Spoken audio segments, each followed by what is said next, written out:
తీసుకొచ్చాడు అనమాట. నెక్స్ట్ మనకి చూడండి గోల్డ్ కాయిన్స్, ఆయన తీసుకొచ్చిన గోల్డ్ కాయిన్స్ ఇవన్నమాట. ఒకటి ఆయన బొమ్మలు ఉంటాయి. సో ఆయన బొమ్మలు ఉంటాయి, ఎవరి కుషానుడు బొమ్మ. తర్వాత ఈయన తీసుకొచ్చినటువంటి కాయిన్స్ మీద శివుడు నంది బొమ్మ కూడా ఉంటుంది, రాసుకోండి. ఇతని బంగారు నాణాలపై కనిష్కుడు మరియు హిందూ దేవతల బొమ్మలు ఉండేవి. కనిష్కుడు అంటే ఆయనే. సో కనిష్కుడు మరియు హిందూ దేవతల బొమ్మలు అనేవి ఉండేవి అనమాట. ఇక్కడ చూడండి, ఇది కనిపిస్తుందా మీకు గోల్డ్ కాయిన్? సో కనిష్కుడు మరియు హిందూ దేవతల బొమ్మలు ఉండేవి, అంటే హిందూ దేవుల బొమ్మలు ఉండేవి. ఈ కాయిన్ చూడండి, ఈ కాయిన్లో ఉండేది ఎవరు? శివుడు, లార్డ్ శివ. సో విత్ త్రిశూలతో పాటు ఉంటుంది అనమాట. ఇక్కడ చూడండి, త్రిశూలం కనిపించిందా? త్రిశూలంతో పాటు ఉంటుంది, శివుడు ఉంటాడు అనమాట. ఆవు కూడా ఉంటుంది, ఆవు బొమ్మ కూడా ఉంటుంది ఇక్కడ. సో సరిగా కనిపించలేదు. ఇక్కడ మనకి ఇతను కనిష్కుడు అనమాట. ఇతను వచ్చేసి కనిష్కుడు, ఇక్కడ లార్డ్ శివ. సో అంటే ఆయన మహాయాన బుద్ధిజాన్ని ఫాలో అయినప్పటికీ కూడా మన హిందూ దేవతలకు కూడా చాలా ఇంపార్టెన్స్ ఇచ్చారు. మీరు గోపీచంద్ మూవీ ఉంటుంది సాహసం అని చెప్పేసి, చూసారా? సాహసము, తాప్సీ ఉంటుంది హీరోయిన్ గా. వాళ్ళు పాకిస్తాన్లో హింగ్లస్ గజ్ వెళ్తారు. అంటే మన శక్తి పీఠాల్లో అది కూడా ఒకటి అనమాట. హింగ్లస్ గజ్ అని మనకి పాకిస్తాన్లో ఉంటుంది, అంటే ఆఫ్ఘనిస్తాన్కి దగ్గరగా ఉండే ప్లేస్లో ఉంటుంది. సో అక్కడ కనిష్కుడి యొక్క ఈ గని ఉందని చెప్పేసి తవ్వుతారు కదా అంతా. ఇప్పటికి కూడా పాకిస్తాన్లో తవ్వుతూనే ఉన్నారు, ఎందుకంటే అంత పెద్ద మొత్తంలో ఉండే ఖజానా ఎవరిది? కనిష్కుడు చాలా పెద్ద ఖజానా అనమాట. అంటే గోల్డ్ కాయిన్స్ అనేవి కొంత వేల సంఖ్యలో ఉన్నాయి, కాయిన్స్ లక్షల సంఖ్యలో ముద్రించారు. సో ఇప్పటికీ పాకిస్తాన్లో తవ్వకాలు చేస్తూనే ఉంటారు, ఏది? కనిష్కుడి కోసం. సో ఆయన సామ్రాజ్యం కూడా మనం చూసుకుంటే మన జమ్మూ అండ్ కాశ్మీర్ ఉంది కదా. సో జమ్మూ అండ్ కాశ్మీర్ ఇది పాకిస్తాను, ఇక్కడ గుజరాత్ ఉంది కదా, ఇలా ఉంటుంది మన ఇండియా. సో ఇక్కడ నుంచి మొదలై ఇక్కడ ఉంది కదా గుజరాత్ రీజను, ఇక్కడ నుంచి మొదలై ఇది చైనా, అవునా కాదా? ఇది చైనా ఉంటుంది. సో ఇది ఇక్కడ కజకిస్తాను, ఉజ్బెకిస్తాన్ ఇవన్నీ ఉంటాయి. ఇలా ఉంటుంది ఈ యొక్క సామ్రాజ్యం. సో అర్థమైందా? అంటే ఇరాన్ మొత్తం. సో ఇరాన్ ప్రాంతం నుంచి ఇరాను, ఇక్కడ Afghanistan, Pakistan, Uzbekistan, Kazakhstan, China, Mongolia వరకు. సో మంగోలియా ప్రాంతం వరకు ఇదంతా కూడా కనిష్కుడి సామ్రాజ్యం, ఇదంతా కుషాన్ ఎంపైర్. సో అర్థమైంది ఎంత పెద్ద సామ్రాజ్యమో. అంటే ఆఫ్ఘనిస్తాన్ వరకు ఓన్లీ మౌర్యులు పరిపాలిస్తారు. ఆఫ్ఘనిస్తాన్ పైన బ్యాక్టీరియా రీజన్ కదా, బ్యాక్టీరియా గ్రీకులు, అంటే ఉజ్బెకిస్తాన్ అంతా ఆ ప్రాంతం దక్షిణేసియా మొత్తం కూడా ఈ కనిష్కుడు పరిపాలిస్తాడు. సో అంత పెద్ద సామ్రాజ్యం. అయితే ఒక రాజధాని పురుషపురం, పెషావర్. స్టిల్ టుడే పాకిస్తాన్ యొక్క ఆర్కియాలజిస్టులు తవ్వుతూనే ఉన్నారు. అంటే అంత పెద్ద ఖజానా, కానీ ఎక్కడ అది రహస్యంగా ఉండిపోయింది తెలియదు అనమాట. సో అది బయటపడితే మాత్రం పాకిస్తాన్ రిచెస్ట్ కంట్రీ అవుతుంది. సో అంత పెద్ద మొత్తంలో ఉండేది అనమాట ఆయన ఖజానా. సో గోల్డ్ కాయిన్స్, గోల్డ్ బొమ్మలు, పెద్ద పెద్ద విగ్రహాలు, హిందూ దేవుళ్ళ బొమ్మలు అన్నీ కూడా చేయించారు అప్పట్లో. కనిష్కుడు ఆర్ట్ అండ్ కల్చర్కి అంత ఇంపార్టెన్స్ ఇస్తాడు, కానీ అవన్నీ ఏమైపోయో తెలియదు అనమాట. బ్రిటిష్ వాళ్ళకు కూడా దొరకలేదు. సో అంత పెద్ద రహస్యంగా, అందుకే కనిష్కుడికి సంబంధించి ఆ సినిమాలు అంత లాజికల్గా చూపిస్తారు అన్ని. సో మొత్తం రక్షణగా ఇటువంటివి ఉంటాయి అన్ని. సో అట్లా కనిష్కుడి యొక్క ఖజానా అనేది ఇప్పటికి కూడా దొరకట్లేదు అనమాట. కాకపోతే కొన్ని కాయిన్స్ అట్లాంటివి దొరికాయి మనకి ఇండిపెండెన్స్ డే ముందు అట్లా. సో ఇక్కడ మీకు కనిపిస్తుంది కదా, ఇది కనిష్కుడి బొమ్మ అనమాట, తలలేని కనిష్కుడి విగ్రహం. ఇది మథురాలో దొరుకుతుంది. సో మథురాలో చాలా ఇంపార్టెంట్, ఎగ్జామ్లో ఇంతకుముందు అడుగున్నారు, ప్రీవియస్ ఎగ్జామ్స్లో రాసుకోండి. తలలేని headless Kanishka sculpture was found in Mathura. So English medium రాసుకోండి, headless Kanishka sculpture was founded in Mathura. Telugu medium వాళ్ళు రాసుకోండి, తలలేని కనిష్కుడి విగ్రహం మథురాలో దొరికింది. తలలేని కనిష్కుడి విగ్రహం మథురా నగరంలో దొరికింది.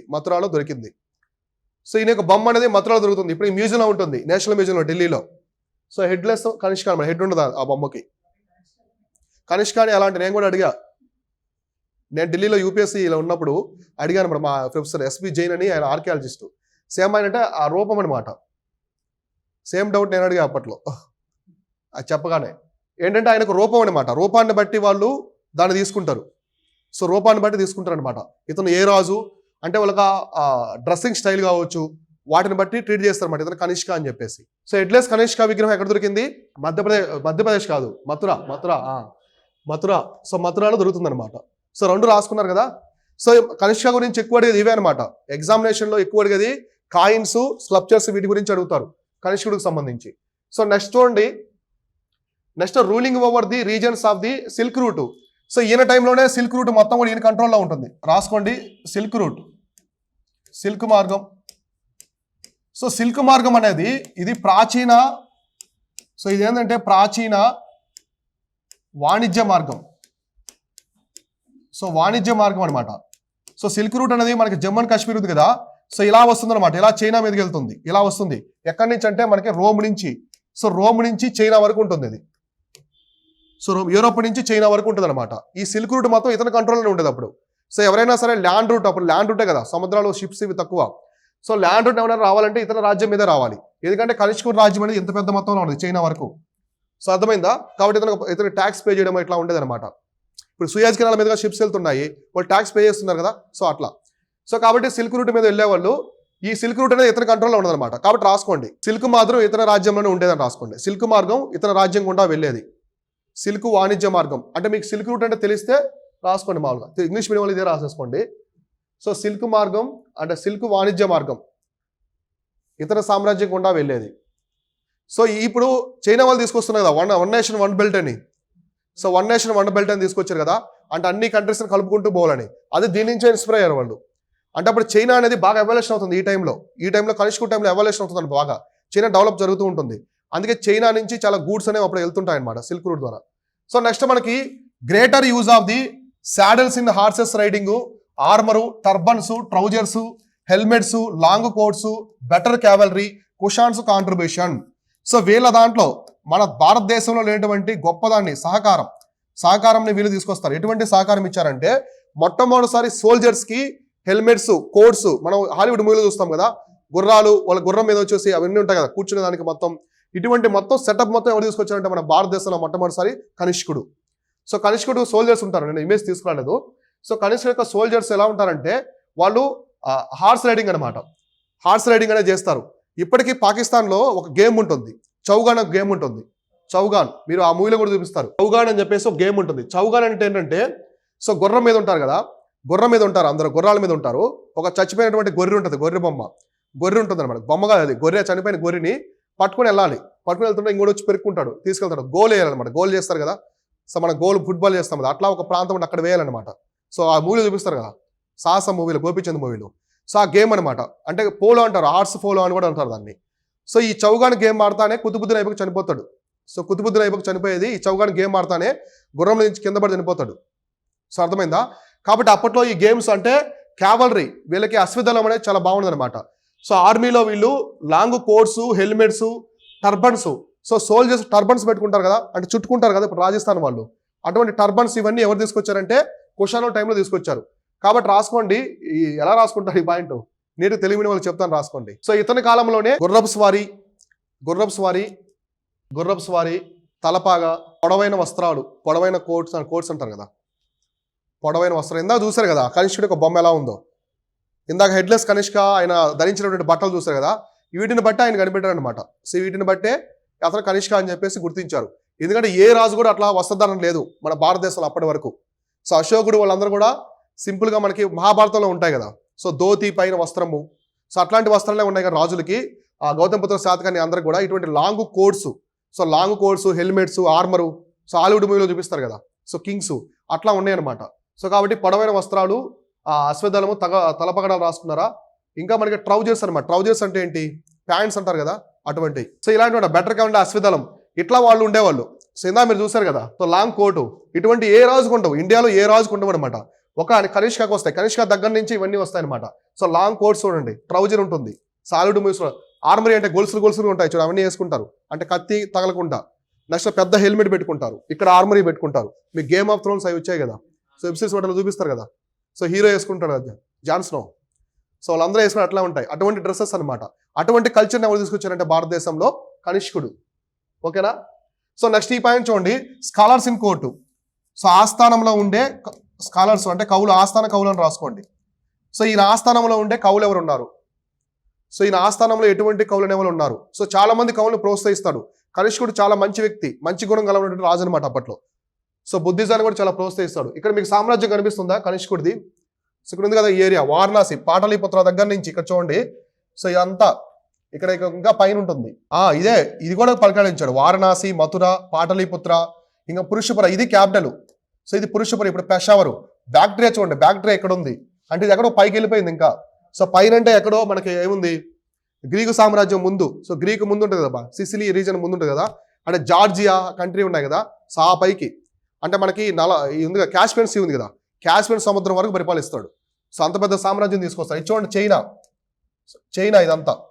సో మన ఇండియా ఇక్కడికి ఎండ్ అయిపోద్ది. సో ఇండియా అనేది ఇక్కడికి ఎండ్ అయిపోతే చూడండి, ఎక్కడికి ఎండ్ అయిపోద్ది ఇండియా, ఇక్కడికి ఎండ్ అయిపోద్ది ఇండియా. ఇది చైనా ప్రాంతాన్ని కూడా. సో చైనాలోని ఒక వంశం ఉంటుంది అనమాట. సో ఆ వంశాన్ని కూడా ఇతను ఓడిస్తాడు. సో వంశాన్ని కూడా ఓడించి ఆ రాజుని పరిపాలించుకుంటారు రాజ్యం. సో అంత పెద్ద సామ్రాజ్యం అనమాట. అంటే సౌత్ వైపు లేదు, మొత్తం నార్త్ వైపే ఉన్నది. సో కాబట్టి వీళ్ళు కవులు ఎవరో రాసుకోండి. పార్శివ అనే కవి. నెక్స్ట్ అశ్వఘోష, మీరు చూసారు కదా అశ్వఘోష బుద్ధిస్ట్ కౌన్సిల్లో ఉప అధ్యక్షుడు అనమాట, 4వ బుద్ధిస్ట్ కౌన్సిల్లో అశ్వఘోష. సో అశ్వఘోష. వసుమిత్ర డైరెక్ట్గా ప్రెసిడెంట్, అధ్యక్షుడే 4వ బుద్ధిస్ట్ కౌన్సిల్కి. సో నెక్స్ట్ నాగార్జునుడు, ఆచార్య నాగార్జునుడు కూడా ఇతని టైంలోనే ఉంటాడు. ఆచార్య నాగార్జునుడు. సో ఆచార్య అని రాసుకున్నాం, మళ్ళీ కన్ఫ్యూజ్ అవుతారు. ఆచార్య నాగార్జునుడు. చరకుడు తెలుసు కదా మీకు, చరక సంహిత రాసిన చరకుడు, ఆయుర్వేదం. నెక్స్ట్ మనకి మథర అని చెప్పేసి ఒక అతను ఉంటాడు, మథుర కాదు మథర.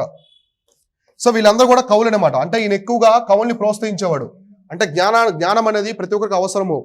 సో కాబట్టి ఇలా ప్రోత్సహించేవాడు, ఒక అవేర్నెస్ లాగా అనమాట. అంటే ఆయుర్వేదానికి సంబంధించిన వాళ్ళు, గ్రంథాలకు సంబంధించిన వాళ్ళు, ఖగోళ శాస్త్రానికి సంబంధించిన వాళ్ళు గుప్తుల్లాగా ఈ విధంగా బాగా ఇంపార్టెన్స్ ఇస్తాడు. సో ప్రతి ఒక్కరు కూడా జ్ఞానం సంపాదించుకునే ఉద్దేశంతో ఈయన వాళ్ళని ప్రోత్సహిస్తాడు. చరక సంహిత. సో మనకి one of the earliest doctor అంటారు, మెడిసిన్. సో మెడిసిన్ తీసుకొచ్చిన ఎర్లీ డాక్టర్ అంటారు. అంటే గుప్తుల కంటే ముందే ఉన్నాడు చరకుడు. సో చరకుడు యొక్క శిష్యుడే మనకి ఎక్కడ వస్తాడు, సుశ్రుతుడు ఉన్నాడు కదా, ప్రపంచంలో మొట్టమొదటిసారి సర్జరీ చేసిన వ్యక్తి అనమాట. మనం సర్జరీ అంటాం కదా. సో కంటి ఆపరేషన్ అనేది మొట్టమొదటిసారి ప్రపంచంలో చేసింది సుశ్రుతుడు. అతను గుప్తుల కాలంలో ఉంటాడు. సో చూడండి, ప్రపంచంలో మొట్టమొదటి డాక్టర్ మన దగ్గరే ఉన్నారు. సర్జరీ అనేది అప్పటి నుంచే మొదలైంది అనమాట. సో అర్థమైందా. సో ఆయనకు గురువు వచ్చేసి చరకుడు గురువు శిష్యుడే సుశ్రుతుడు అనమాట. సో రాసుకున్నారా, కనిష్కుడి యొక్క ఆస్థానంలో ఉన్నటువంటి కవులు ఎవరెవరు ఉన్నారు. సో వీళ్ళందరూ కూడా కనిష్కుడి యొక్క ఆస్థానంలో ఉండేవాళ్ళు. సో ఇంకా చూడండి, కనిష్కుడు ఒక మెథడ్ తీసుకొస్తాడు. సో దీనికంటే ముందు ఇది బమియాన్ ముద్ద. నేను చెప్పాను ఆఫ్ఘనిస్తాన్లో కొండ మీద పెద్ద బుద్ధుడు ఉంటాడని చెప్పేసి. ఎంత పెద్ద హిల్ అనమాట. సో ఇది కాళ్ళు, మనిషి ఇక్కడ ఎంత ఉంటాడో తెలుసా, మనిషి ఎంత ఉంటాడు. సో ఇది మనం అనుకుంటే ఇంత పెద్ద బుద్ధుడు అనమాట. అంటే పెద్ద మౌంటైన్ అది. సో పెద్ద మౌంటైన్, బుద్ధుడి విగ్రహం బాగుంటుంది. బుద్ధుడి విగ్రహం ఇది చూడండి. ఇదంతా ఏంటంటే ఇక్కడ పేల్చేశారు ఇదంతా. సో 2001లో తాలిబన్స్ బాంబులు పెట్టి పేల్చేశారు. ఎందుకంటే ఇస్లాంలో విగ్రహారాధన ఉండదు. సో కానీ ఆఫ్ఘనిస్తాన్ మొత్తం విగ్రహాలే ఉంటాయి, బుద్ధుడి విగ్రహాలు ఎక్కువ ఉంటాయి. ఇప్పుడు కూడా తవ్వకాలు బయటపడుతున్నాయి ఇంకా. సో బాంబ్స్ పెట్టి తాలిబన్లు 2001లో పేల్చేస్తారు. 1919 టైంలో ఆఫ్ఘనిస్తాన్ ఒకసారి తాలిబన్ల చేతిలోకి వెళ్ళింది, మీకు తెలుసో లేదో. ఇప్పుడు తాలిబాన్ కంట్రోల్లో ఉంది. 1998లో కార్గిల్ వారికి ముందు వాళ్ళు ఆఫ్ఘనిస్తాన్లో పరిపాలించుకుంటారు కొన్ని ప్రాంతాలని తాలిబన్స్. సో అప్పుడు వీళ్ళు బాంబులు పెట్టి పేల్చేస్తారు అనమాట. అందుకే తల మొత్తం పోయింది. సో ఎంత పెద్ద పర్వతం చూడండి. మనం ఈ స్టేజ్లో మనం ఉంటామంటే ఇంత చిన్నది, అంత పెద్ద చూడండి, చాలా పెద్ద మౌంటైన్, అంత పెద్ద బుద్ధుడి విగ్రహం.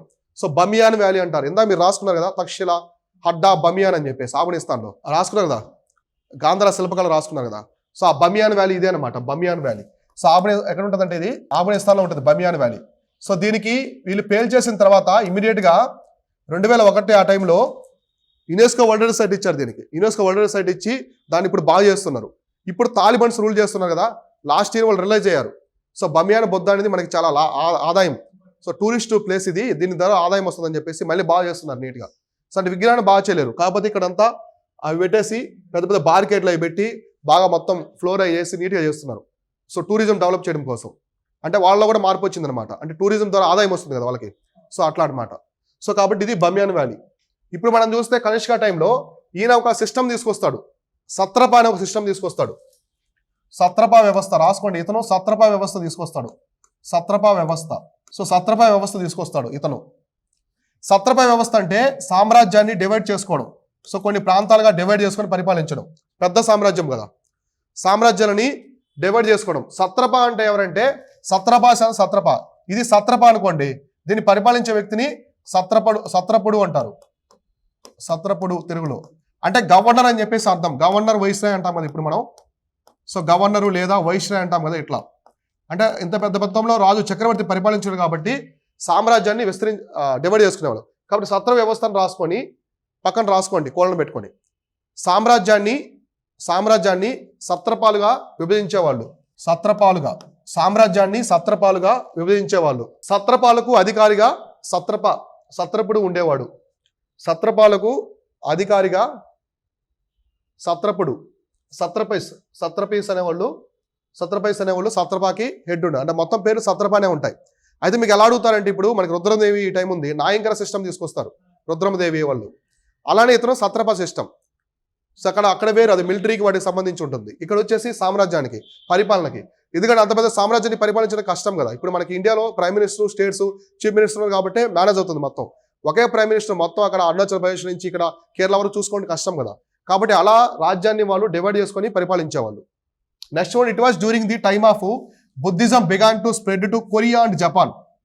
సో ఇతని టైంలోనే బౌద్ధ మతం అనేది కొరియాకి జపాన్కి వ్యాప్తి చెందుతుంది. So Sanskrit literature began to develop during this time. రాసుకోండి, ఇతని కాలంలోనే బౌద్ధ మతం జపాన్ మరియు కొరియాకి వ్యాప్తి చెందిందని రాసుకోండి. ఇతని కాలంలోనే బౌద్ధ మతం జపాన్ మరియు కొరియా దేశాలకు వ్యాప్తి చెందింది.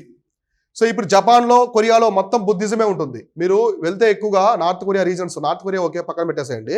సౌత్ కొరియా జపాన్లో ఎక్కువగా బుద్ధిజమే ఉంటుంది. మహాయాన బుద్ధిజం ఉంటుంది. అంటే మహాయాన బుద్ధిజం అంటే దేవుడిగా భావిస్తారు. సో బుద్ధుని దేవుడిగా పూజిస్తారు అక్కడ. సో మీరు జపాన్ అక్కడికి వెళ్తే, సో కొరియా దేశాల్లో. కాబట్టి ఇతని టైంలో కానీ టిబెట్కి వెళ్ళింది. టిబెట్కి బుద్ధిజం అనేది బాగా స్ప్రెడ్ అయింది ఎప్పుడంటే సుంగాస్ వచ్చిన తర్వాత. ఎందుకంటే వాళ్ళు బుద్ధిస్ట్ మీద ఎక్కువ అటాకులు చేస్తారని చెప్పేసి ఒక వార్తలు ఉంటాయన్నమాట. సో ఆ టైంలో అట్లా తర్వాత టిబెట్కి ఎక్కువగా శశాంక్ గౌడ అని ఒకతను ఉంటాడు. గౌడ సామ్రాజ్యం అంటారు. గౌడ సామ్రాజ్యం అంటే వెస్ట్ బెంగాల్ ఉంది కదా, దాంట్లో ఈ శశాంక గౌడ అని అతను మాత్రం చాలా అగ్రెసివ్ రూలర్. అతను హిందూ రూలర్ అనమాట. బుద్ధిస్టుల మీద విపరీతమైన అరాచకాలు చేస్తాడు. అంటే బుద్ధిస్ట్ కనిపిస్తే చంపేయమంటాడు. అటువంటి అరాచకాలు చేస్తాడనమాట. సో అరాచకాలు చేస్తారు కాబట్టి అక్కడి నుంచి బుద్ధిస్టులు అనేవాళ్ళు వాళ్ళ ఒక ప్రాణాలు అరచేతుల్లో పెట్టుకుని టిబెట్కి వెళ్ళిపోతారు. అక్కడ టిబెట్కి స్ప్రెడ్ అవుతుంది. శ్రీలంకకి అశోక టైంలో స్ప్రెడ్ అవుతుంది. సో తర్వాత మనకి ఆ చైనాకి వెళ్ళిన తర్వాత టిబెట్కి, అక్కడి నుంచి మిగతా బర్మా ఈ ప్రాంతాల మొత్తానికి కూడా స్ప్రెడ్ అవుతుంది అనమాట. సో అర్థమైందా? కాబట్టి మహాయాన బుద్ధిజం ఉంది, హీనాయన బుద్ధిజం ఉంది. శ్రీలంకలో హీనాయన బుద్ధిజం ఉంటుంది. సో మనకి కొరియా ఇక్కడ మహాయాన బుద్ధిజం కనిపిస్తుంది. అలానే ఇతని టైంలో సంస్కృతం కూడా పీక్ స్టేజ్కి వెళ్ళింది అనమాట. సంస్కృత భాష కూడా చాలా పెద్ద మొత్తంలో డెవలప్ అయింది ఇతని టైంలో. సో అర్థమైందా?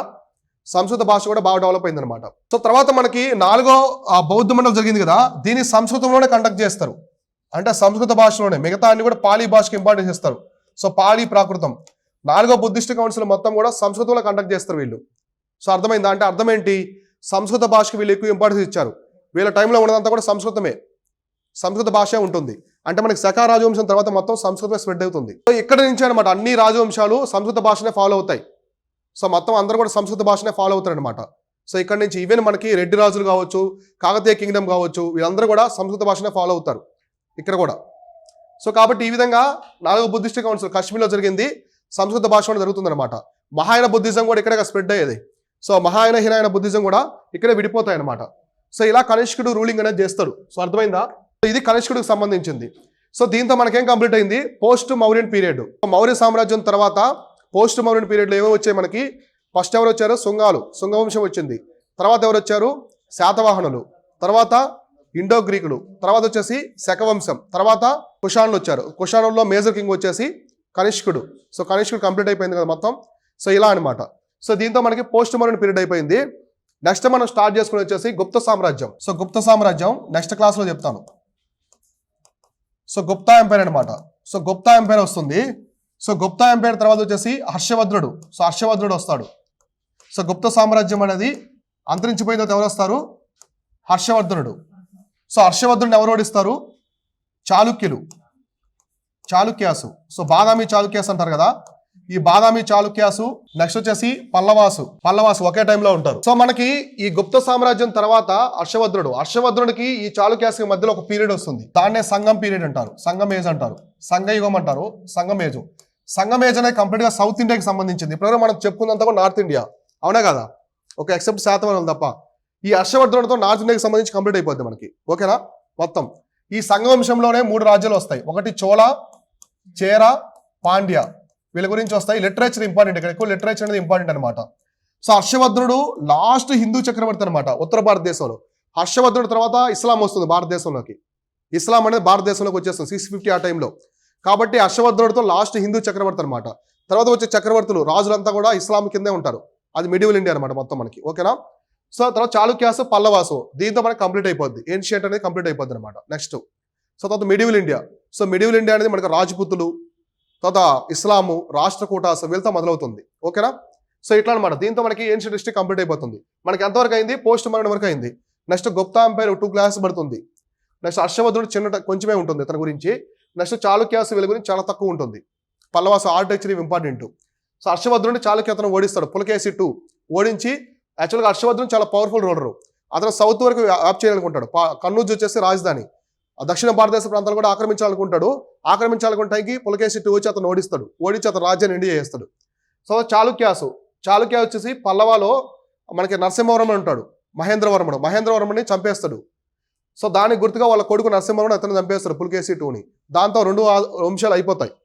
సో ఓకేనా, ఇలా మనకి నెక్స్ట్ మనం రాబోయే క్లాస్లో డిస్కస్ చేసుకునే ఇంట్రడక్షన్ అనమాట. సో ఓకేనా, ఇది కంప్లీట్ దీనికి సంబంధించింది.